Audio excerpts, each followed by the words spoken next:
අයිබෝන් කියලා දුන්නගේ YouTube channel එකට පිළිගන්නවා. අද අපි කතා කරන්නේ ඇමරිකානෝ එකක් කොහොමද මේක් කරගන්නේ කියලා. ඇමරිකානෝ ගැන මම හඳුන්වා දුන්නොත් එimhe ඇමරිකානෝ ඇමරිකාවේ දෙවන ලෝක යුද්ධ සමයේ ඇමරිකානු සොල්දාදුන් සදා නිපදවපු පානය. ඇමරිකාවේ දෙවන ලෝක යුද්ධ සමයේ ජපාන වල ඇතිවෙච්ච සීත කාලයේ සමග මෙම පානය ඇමරිකානු සොල්දාදුන් සඳහා ඒගොල්ලෝ පානි සඳහා දීලා දෙනවා. හරි අද අපි බලමු මේ වීඩියෝ එකෙන් කොහොමද ඇමරිකානෝ එකක් ලේසියෙන්ම මේක් කරගන්න විදිය. හරි අපි දැන් මුලින්ම බලමු මේකට කොපි ෂොට් එකක් කොහොමද ඇඩ් කරගන්නේ කියලා. ඒ වගේම ඇමරිකානෝ එක කොහොමද මේක් වෙන්නේ කියලා බලමු. හරි දැන් අපි බලමු කොහොමද සිංගල් ෂොට් එකක් අරගෙන අපි ඇමරිකානෝ එකක් මේක් කරන්නේ කියලා. හරි අපිට දැන් පුළුවන් හොට් වෝටර් එකතු කරගන්න අපේ ග්ලාස් එකට දැන් එක් කරමු.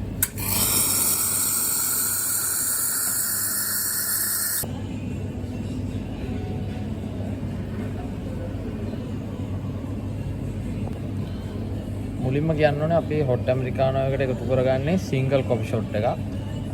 මොකද අපි හොට් වෝටර් එකතු කරගත්ත නිසා අපි දැන් මේකට ගොඩක්ම ස්ට්‍රෝනුත් නැතුව ගොඩක්ම ලයිට් කොෆි එකකුත් නෙමෙයි ඇමරිකානෝ කියන්නේ. ඒ නිසා අපි එකතු කරගන්නේ සිංගල් ෂොට් එකක්. අපි දැන් බලමු කොහොමද මේක වෙන්නේ කියලා. හරි දැන් මම මැෂින් එක ඔන් කරා. දැන් අපිට බලා ගන්න පුළුවන් කොෆි එකතු වෙනවා.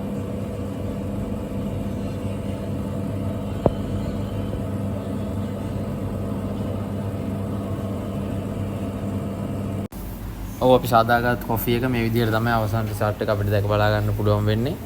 අද දවසේ ඔයගොල්ලෝ යම් කිසි දෙයක් ගන්න ඇති කියලා මම විශ්වාස කරනවා. ඒ වගේම ඉදිරියටත් මාත් එක්ක මගේ channel එකත් එක්ක රැඳී සිටලා ඉදිරියටත් වීඩියෝ නරඹන්න කියලා මම ආරාධනා කරන ගම මම subscribe කරලා නැත්නම් subscribe කරලා එකතු වෙන්න කියලා මතක් කරනවා.